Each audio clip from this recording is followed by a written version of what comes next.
Hello and welcome to the Raw podcast brought to you by the Sunderland Echo. My name's Joe Nicholson and I'm joined by my fellow Sunderland writer, James Copley, on our regular Monday podcast. Today we're going to be looking back at Saturday's 3-1 win over Stoke at the Stadium of Light, as well as the latest transfer news ahead of Thursday's 11 p.m.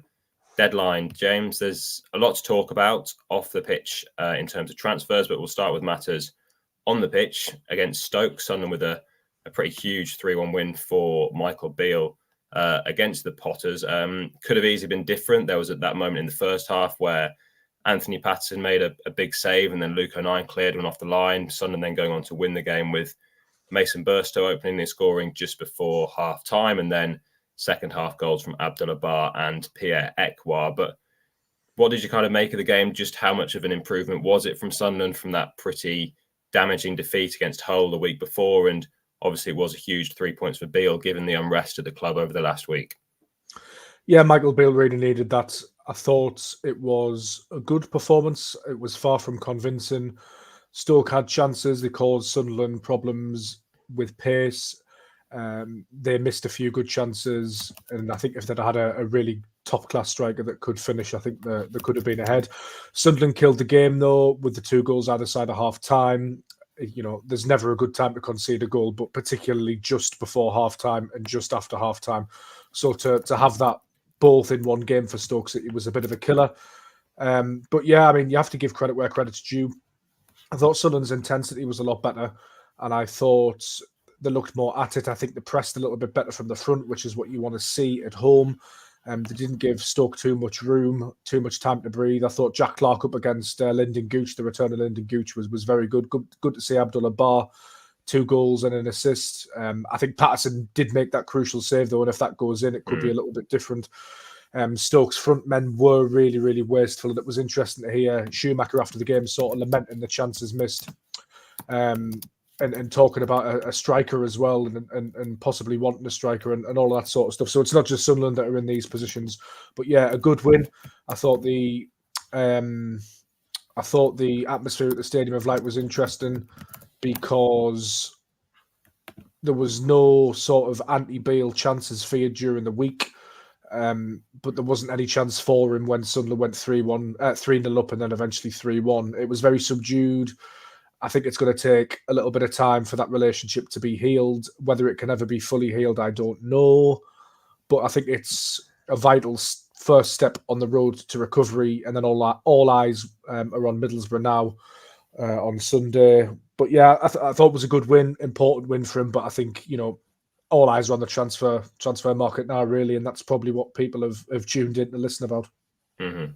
It certainly buys them a bit of time, doesn't it? If they had lost on Saturday, you can only kind of think about what sort of reaction there would have been if Sunderland fell behind. But it does buy them a bit of time now. Another big game against Middlesbrough coming up on Sunday. And if they can get a result there, that could then get Beale a bit more credit in the bank. But as you mentioned there, we will move on to transfers. And there was a kind of breaking story just before the team news dropped on Saturday. Sunderland releasing a statement about Alex Prichard, saying on Friday morning, Alex Prichard informed the club that he was no longer available for selection, and he subsequently withdrew from today's matchday squad. The midfielder has also expressed his desire to leave SAFC with immediate effect. Now, Beale was asked about this after the match, and he kind of diplomatically kind of reiterated the club's statement. We know that this situation with Prichard has been going on for a while. He is out of contract at the end of this season.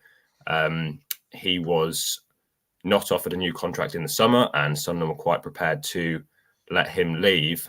He has now got back into the side in recent weeks and been kind of a key player under Michael Beale. But what have you kind of made of this saga? Where does this leave Prichard now? We know there's been a bit of interest from Birmingham have been linked with him, and there's been interest from abroad, but it seems pretty clear now that he's not wanting to play for Sunderland, and there's this impasse between the player and the club. Yeah, I think it's multifaceted, multi-layered. I think on social media, people tend to fall into 2 camps. Either they pin this on the club or they're unhappy with Alex Prichard. I genuinely think that the truth is somewhere in the middle. Personally, as a Sunderland fan myself, a player declaring himself unable to play and not willing to play, I find that a really tough pill to swallow, because I think if you're under contract at the club, I think you should play. And that sort of withdrawal of labour, it doesn't sit well with me. On the flip side to that, I do respect and understand that he has his career to think of, and if he gets injured, that's really no good for him with 6 months left on his contract playing for Sunderland. When there's been such drama about his contract, so I do respect his decision in that way. But for me, I don't think a player should ever do that while under contract at the club. Sort of the other side, that's Prichard's side and how he's handled it. But this is a situation, actually, as you mentioned, that dates back to last summer. Sunderland promoted with Prichard to League One. He then helped stabilise them in the Championship. Tony Mowbray comes in. He's sort of gets to that summer and Prichard's future's up in the air. With sort of Gooch and Bath, those were the three that we actually thought were going to leave, didn't we? And it was a bit of a surprise to see Alex Prichard stay. We all thought he was on the way out. The noises were that he was going to go. He didn't. He stayed. He got his way back into the 11. And I think, Sunderland's handling of that situation in the summer probably left a lot to be desired from the players' point of view, and that's understandable.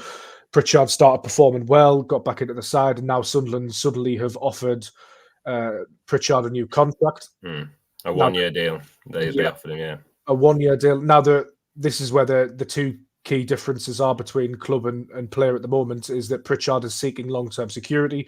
He wants longer than a year. At his age, that's completely understandable. 29, 30, he wants a 2 or 3 year contract. It's probably his last opportunity for a contract of that length. Sunderland possibly don't want to offer that length of contract to a player who mightn't contribute too much for them in the next 2 or 3 seasons. So I can understand both sides of the argument. There's obviously a little bit of an impasse on money as well. As I understand it, Sunderland have offered broadly the same money that Prichard's on currently. Prichard would obviously like to get a little bit of more money, given the offers he understands he's got on the table from elsewhere as well. So, as I say, it's multifaceted, multi-layered. I think it's very hard to see Prichard staying now, isn't it? But to let him go, I think Sunderland are going to want a fee, however minimal that is, because he does have 6 months left on his deal. But it's just a little bit of a sorry episode. I don't know what you think about this, Joe, but Alex Prichard, I think there's some wrong on his part. I can understand why he's upset. The timing of Christian Speakman coming out and saying the player, I'm sure he's happy getting that story into the media. They probably feel a little bit backed into the corner. Then they've reacted like this. So there's definitely wrong on both sides. But I feel like, going back to the Alex Neil situation, he clearly wasn't happy with his contract and his situation at Sunderland, and that played out. And it was absolutely the wrong thing for him to do, to leave so quickly before a game. That some Sunderland fans can never be forgiven. And what Alex Prichard's done for some Sunderland fans will never be forgiven. And then that's absolutely fair enough. But there was angst over the way Alex Neil was handled. Tony Mowbray has certainly felt, annoyed over the way his situation was handled. And now it's happened to Alex Prichard as well. So there is a little bit of a theme developing there. You hope it doesn't continue long term. Every contract situation is different. And it should be said that Sunderland have managed to agree deals with Roberts, Ballard, Neil, Patterson. So there can be deals done. But there is a sense that, this can happen at Sunderland.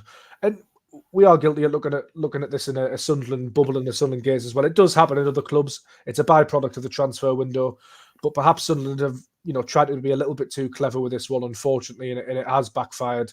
And it's a shame that it's worked out this way, because Alex Prichard was a player who was contributing. The story was made a little bit less so by the fact that his replacement in the squad ended up scoring and getting 2 assists. But you would think that if he does go, Sunderland would need to replace him in the transfer market. But it's a shame it's come to this, because I've enjoyed watching Alex Prichard play at the Stadium of Light, and I can completely understand some of why he might feel a little bit annoyed at Sunderland as well.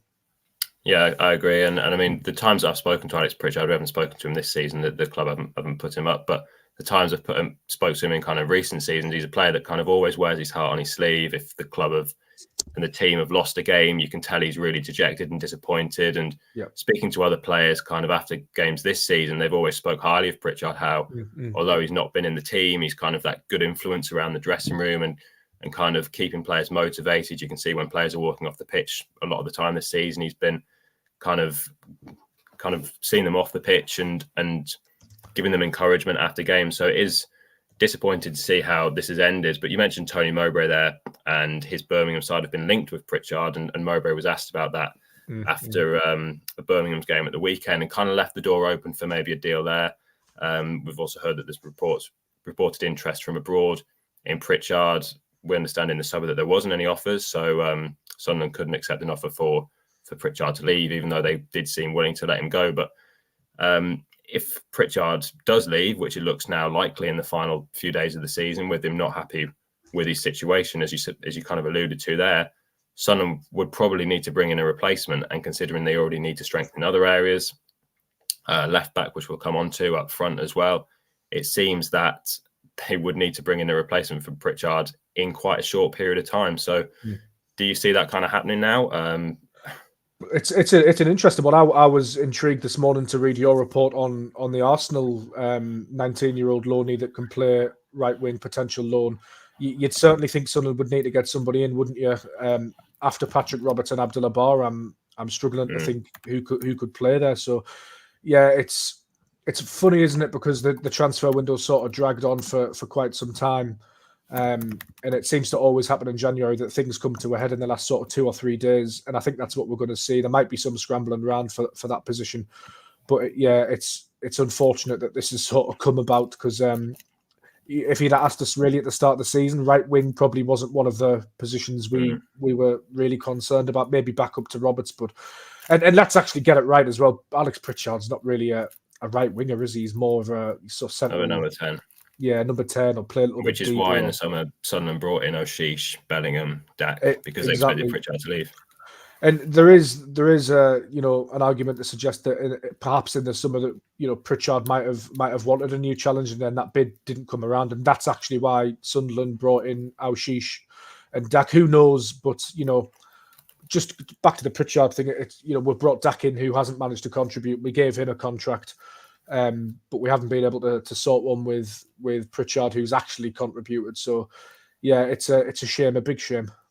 I think it kind of shows as well that Sunderland, as you mentioned before, they've agreed deals with a lot of the younger players and given them kind of long-term contracts. Yeah. But there is that reluctance to kind of give the older players, Pritchard's 30, to give them a longer term deal. We saw it as well with Danny Bart as well in the summer, was allowed to leave, and Gooch, I know, is a bit younger. I think he's 27, isn't he? I think that's a valid point, and perhaps sometimes it comes down, to wage demands as well. I think certain players will know the worth. I'm not saying that the likes of Dan Neil and Patterson and Ballard don't know the worth, because they will, and they'll have been offered good deals and they'll have accepted them. But when you get a player like a Prichard or a Stewart who knows that they can command a better wage elsewhere, it does leave Sunderland in a tough position. Whether Sunderland should be competing with the likes of Southampton is a different matter, just regarding Stewart, because obviously they've got parachute payments. But should Sunderland be able to compete with Birmingham City? I know they've just had new owners, but you would think yes, absolutely, if Kira Louis-Dreyfus is serious about this football club. So it's very interesting to see how this plays out, and it's an interesting subplot. Well, sticking with the wingers, you mentioned Arsenal loanee Charles Sango Jr. there. A few kind of linking him with Sunderland, that there's been a few clubs maybe interested in him, and Sunderland maybe interested in a loan move. When you looked at the bench on Saturday against Stoke, there were a lack of options there, because O'Sheesh was out with an illness, and also Jewison Bennett looks set to move to Greece out on loan. So as we mentioned there Matete as well. Matete was absent with a knee injury. Beale saying that that's not too serious, but wasn't well enough to be on the bench, and that meant that then Tom Watson and Ben Crompton were promoted to the bench from the under-21 setup.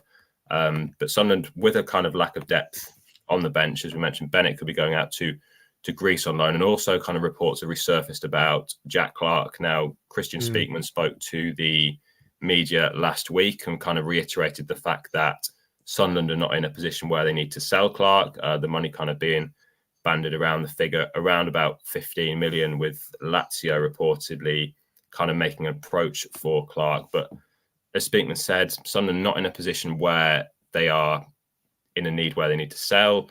Clarke seems pretty content on Wearside, as he always seems to have been. He's under contract until 2026. So it's not probably a deal that we'd expect to go through before Thursday's deadline. And if it did, again, Sunderland would need a replacement for a key player who, again, I thought was their best player against Stoke on Saturday. Yeah, I think in our comments about Clarke, we'll always sort of asterisk it and preface it with everything is subject to change in the last couple of days in the window, because you just never know, do you? But at the moment, I feel quite relaxed about it in a sense that you touched on it, but he's under contract for 2.5 years.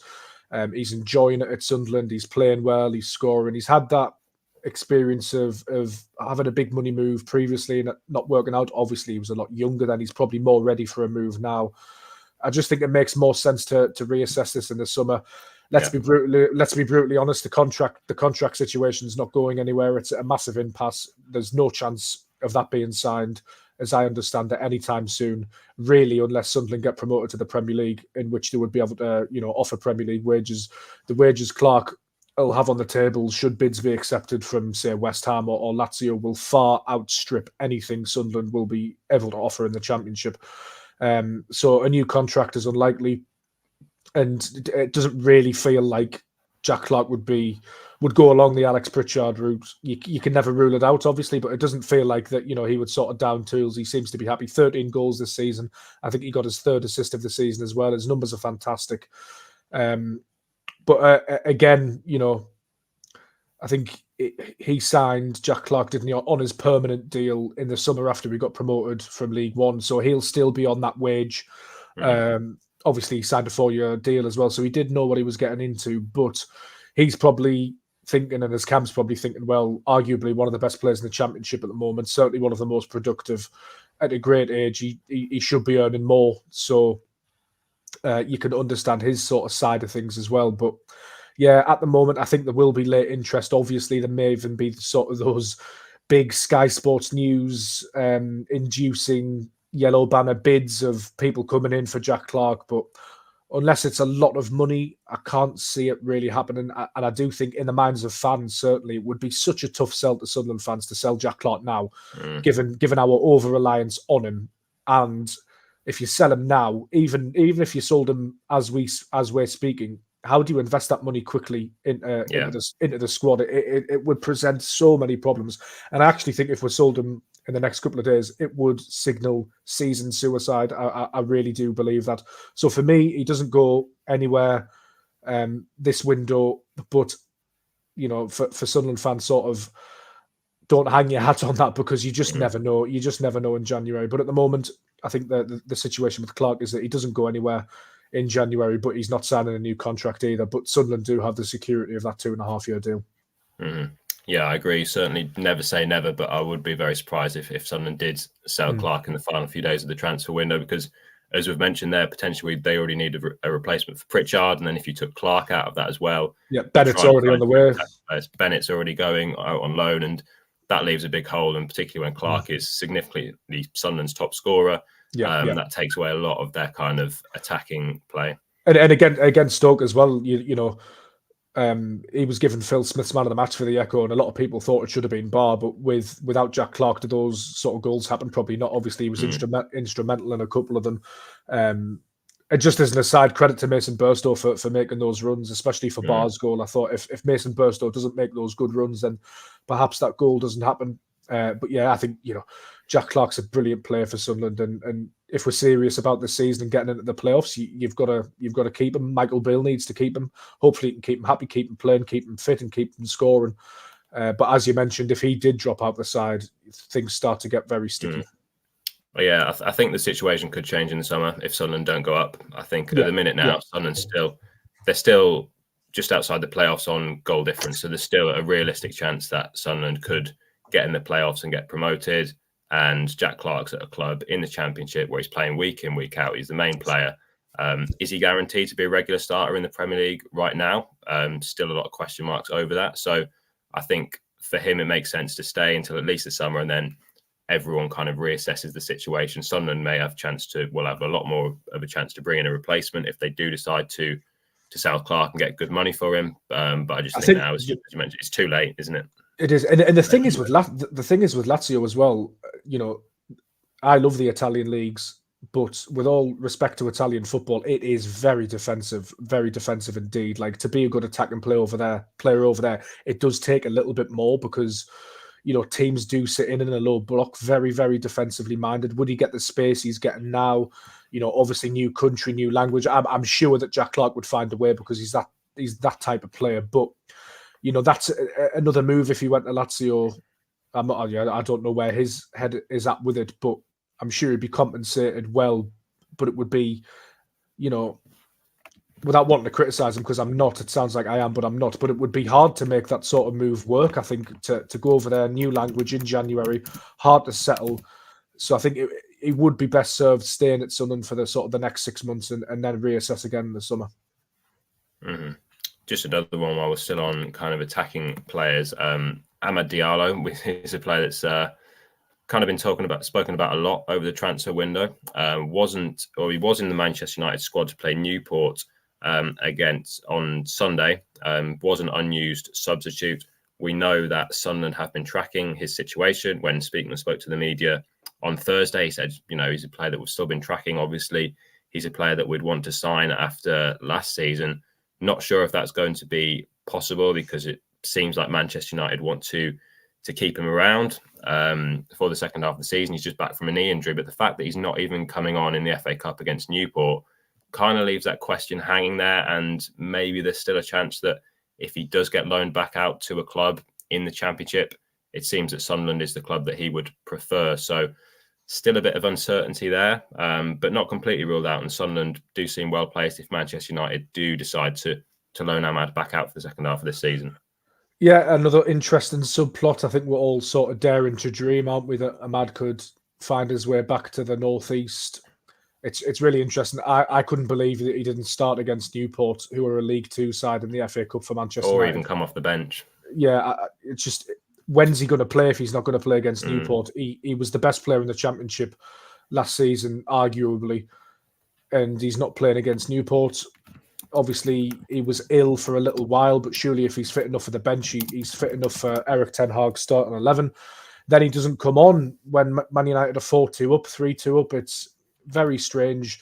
Then there was the aftermath on social media after the game where Amad liked a tweet sort of saying what I've just said, really. If he's not going to play against Newport, when is he going to play? That tweet was then swiftly unliked. I then saw a couple of Manchester United pages posting that somehow the message had got out there that it was a mistake and he's happy and all of this sort of stuff. So he's active on social media as Amad, and the fire is probably going to be fueled in the final days of the window. Manchester United stance to me seems pretty clear. Obviously, there's the other right winger they've got that does look like he's going to go out on loan. Police So that probably means Amad's going to stay. But again, like, we're not expecting him to come, but it's sort of like that Jack Clarke situation as well. It's like you asterisk it with there might be a chance, and I think that's what's gonna keep Sunderland fans going. I can't see it happening at the moment. I would love for him to come back because he was so mesmeric last season, but for me, I don't see how it happens now. But we have been thrown that sort of glimmer of hope that if he's not going to play against Newport, then when is he going to play? He came off the bench against Forest about a month ago, dropped out the squad, missed the game against Wigan in the FA Cup because of illness, it was stated. But yeah, he's a quality player and he needs to play games at his age as well. My only worry is that if he does go out on loan and Manchester United do last minute decide to send him out on loan, and he could potentially go to a lower half Premier League club, or he could find himself on the continent in a top European league because he is that good. It does sound like if it was the Championship, then it would be Sunderland. But you also have to caveat that with, I know Amad said that he wouldn't return to anybody but Sunderland, but you have to caveat that with, can other clubs offer more in terms of wage contribution, a loan fee? Perhaps they would be able to. So there's all that to consider, which makes it, for me, and people might not want to hear this, but it makes the chances slim. But the door's still slightly ajar, and that's what keeps us all going. He'd be the perfect replacement, wouldn't he, if Prichard does leave and then he comes in and he can play in that number 10 position. This is just what Christian Speakman said on Thursday. The situation with Amad is really clear. We've got a really positive relationship with the boy and his people. We've got a really positive relationship with Manchester United, and I think everyone was really delighted on all sides with what happened last season. Do we think he's a player that could come and improve our team? Yes. Have we inquired about him? Yes.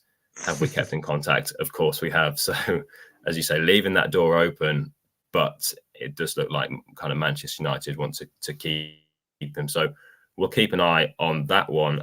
One player that it does look like he's going to be signing for Sunderland is Leeds defender Leo Hjelde. He's a 20-year-old left back, Norway under-21s international. Looks like Sunderland are set to sign him on a permanent deal from Leeds on a long-term contract. And left back is a position that we've spoken about in recent weeks that Sunderland do need to strengthen with injuries to Sirkin, to Elise, to Niall Huggins. Sunderland are short of options there. They're having to move Hume across to play at left back and bring Jensen Seelt in at right back. So this seems like just an important kind of box to tick, bring in another left back, a young player on a kind of who's got kind of chance to improve. As we've seen, Sunderland have made a lot of those kind of signings in the past. So it looks like Sunderland are on their way to completing that deal, and that kind of gets one box ticked in kind of Sunderland needing multiple signings before Thursday's deadline. Yeah, I'm a big fan of this one. I think it does, as you say, tick a lot of boxes. I think Sunderland are going to pay a fee for him around 7 figures. I think I've seen it quoted from 1 million to 2 million, somewhere around that mark. So they must rate him highly. There's also reports from Norway saying it'll be a 4.5-year deal. So they must be thinking of this transfer in terms of the long term. As you say, with unfortunate injuries to Huggins and Sirkin, which will be long term. Obviously, Adji Elise hopefully back in a couple of games. We do need cover at that left back spot, and if he can play centre back, all the better. I think this is a really good signing for Sunderland. I think if it works, because Hume, for me, one of my favourite players at Sunderland this season and last actually, and is a very competent left back and allows Clarke to do what he does. But when you put Hume on the right-hand side, Sunderland's attack gains another outlet, in my opinion. We've seen the past couple of games, Jensen Seelt, he's done well defensively. Obviously, unfortunate to get the own goal against Stoke. But I've liked what I've seen. But he's very much a centre-back playing at full-back. If we can get somebody in who can play at left-back, shove Hume back to right-back, then, you know, Ballard's got to have a suspension coming up because he's on 9 yellow cards. You can get Seelt back in it at centre-back and he can start playing there a little bit, maybe in and out the side, coming off the bench, you know, whatever. So I think it does provide Sunderland with options, a little bit of balance. It's not the most eye-catching of deals in the sense that we really need a number 6 in the midfield and a striker as well. And as you mentioned, maybe even a right winger. So it's not the sort of flashy deal that we all want to see. But I think it's one in terms of squad composition that does make a lot of sense. And he looked okay against Sunderland last season when he was playing for Rotherham United on loan. So he's got a little bit of championship experience, 13 games I think he's played. So for me, yeah, fine with it, makes a lot of sense. And hopefully, I think that the hope with him is that he can come in and sort of be up to speed. Obviously, he hasn't really played much for Leeds. I think his last appearance was in the Carabao Cup against Salford a couple of months ago or a month ago, whatever that was. So the worry would be it might take him a little bit of time, but hopefully he's trained well and he can come in and slot in. Yeah, I think that would be my concern. He's made just one appearance for Leeds this season, which was on the opening day of the season against Cardiff, and he got hooked at half-time. And then he's dropped back down to the under-21s team. So clearly he's not been good enough to break into that Leeds squad. Obviously, Leeds were competing in the Premier League last season. They do have two very, very good left-backs as well, Leeds do at the moment. In Sam Byram's kind of taken that position since Hjelde dropped back out of the side. But that would be kind of my concern, the fact that he's not kind of been considered regularly for a first-team spot at Leeds, and he's dropped down to the under-21 side. And Sunderland and Leeds are two sides that, although Leeds were in the Premier League last season, they're two teams that could end up in the playoffs and are competing to go up. So we'll see what happens with that deal, but certainly is a deal that looks close. I think we've mentioned most of the positions that Sunderland are kind of looking to strengthen in and out. The one we haven't mentioned is up front, and we mentioned Mason Burstow earlier, obviously getting his first goal of the season in the Stoke game. Were some suggestions that maybe Chelsea could recall him this month. I actually spoke to him after the game, and he said that his kind of focus has always been on Sunderland. He's not considered going back to Chelsea, or that decision would rest with Chelsea anyway, whether they recalled him. But he's kind of said his focus has always been on Sunderland. Got back in the team on Saturday, which was his first start since the start of December. We know that Sunderland have been looking to bring another striker in. They was interested in Kiefer Moore, but it now looks like he's going to be staying at Bournemouth. How much do you think Sunderland still need to bring in another striker, or can they get away with having Burstow? Bellingham's played up front there this season, Rusin obviously, and Mayenda and Hamir. Can they get away with that? Do you see one of them coming good, or do you think if Sunderland are really serious about going up this season, they still need to bring someone in? I think Burstow and Rusin can contribute for Sunderland towards the back end of the season. I really do believe that. But in terms of promotion, we saw it last season in terms of, winning playoff games, marginal games. You do need depth, you do need experience, and you do need a good striker. Sunderland have lost a good striker in Ross Stewart. Obviously, he wasn't available towards the back end of last season. Ellis Sims went as well in the January, and you were relying on those three players, Ahmad, Roberts and Clarke, to do the business. Now, when you've got Ahmad, Roberts and Clarke, you can sort of say, well, actually, yeah, we'll put Joe Gelhardt up front, who did contribute, reasonably well for Sunderland. And, this might be enough to get us promoted. Well, now we don't have Ahmad. Roberts is obviously injured. We don't know how well he's going to come back. So it's sort of Clarke carrying the baton by himself, isn't he? So we've lost quality up front. So for me, you need to add quality. Nothing against the lads that have come in. I'm hoping, and I think, one of them will come good eventually. That'll do Mason Burstow the world of good. He's got great pedigree. I really like the way he moves. I really like the way he occupies opposition defenders. As I mentioned earlier in the podcast, some of his runs actually help create Sunderland goals. His confidence will be up now. Can he hit the ground running? Hopefully, yeah. But I think we all still think that Sunderland need that bit of experience. Doesn't look like it's going to be Kiefer Moore. But the problem is with that position, we've talked about it before in the podcast, Joe, is that it's really, really hard to get a good experienced striker in January. There's just not a lot of them. Goal scoring strikers are hard to come by. It's the hardest part of the game for a reason. It's the most valuable commodity in the game for a reason. And I'm not trying to give the recruitment team an out, because this has been a problem for quite some time now, obviously dating back, coming on for 2 years really, in terms of a Ross Stewart sort of backup and replacement. So that Sunderland face challenges because they've got to do a deal in January, which is notoriously hard. They might have to pay a premium. Is Kirill Louis-Dreyfus prepared to put his hand in his pocket? We don't know. And, with a player like Kiefer Moore as well, that does present challenges because, like Alex Prichard, he's at a certain age where he's probably going to want a longer-term deal. Are Sunderland prepared to give him that, given his age and his profile? Perhaps not. Could they do a loan deal with an option to buy? Bournemouth look to me like they want to get his wages off the books permanently. So I think there's probably a bit of brinkmanship involved in everybody sort of feeling, could Bournemouth get to the deadline and start to think, well, actually, right, okay, we really need to get him off the books here. So we'll do a deal. But it looks to me like that's a hard one to get over the line for Sunderland. But the unfortunate thing is you're sort of looking around thinking, well, after Kiefer Moore, who's the next Sunderland striker or Sunderland target in terms of strikers that they could actually get? And it's a pretty sparse list. I saw rumours of, Jerry Yates going to Blackburn on loan. He's only just gone to Swansea. I'm not saying that deal will definitely happen, but that's sort of the market in which Sunderland are trying to fish in, and it's so difficult. But yeah, as I say, the flip side of that is that Sunderland have actually had a rather long time to get this problem sorted. There's also a lot of competition as well. I mean, if you look at kind of the other clubs that are looking for a striker, Ipswich, for example, up there chasing automatic promotion, and with George Hurst, looks like he's going to be out for the rest of the season. So they need a striker to come in. We understand we're in for Kiefer Moore as well, but they've not been able to get a deal over the line yet. It looks like they may do so, but if they're struggling and they're looking to go up into the Premier League just to bring in a striker, it just show kind of the competition there and how tough it can be to bring in a striker at this stage, especially now when we've only got a couple of days left until the end of the transfer window. Just quickly as well, another player that has been on Sunderland's radar is Barnsley's Callum Styles, a midfielder that could add competition in the middle for that central midfield spot. Also has played at left back earlier in his career. He hasn't been in Barnsley's squad for the last 2 match days. Barnsley lost 2-1 against Exeter on Saturday. Styles wasn't in the squad. Their manager Neil Collins admitted last weekend that was because of interest from elsewhere. He then said at the weekend, Styles missed out because of illness, but we understand he's a player that's been on Sunderland's radar.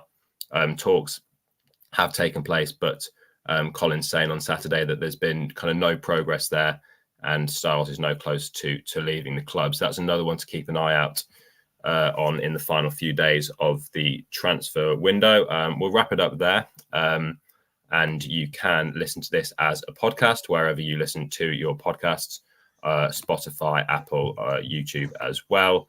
We are also on Shots TV on channel 276, on Freeview channel 276. And we'll have all the latest transfer news over on the SAFC section of the Sunderland Echo website ahead of Thursday's 11 p.m. deadline. We'll also have build-up to Sunderland's game against Middlesbrough on Sunday at the Riverside Stadium. So once again, thanks a lot for listening to the Raw podcast.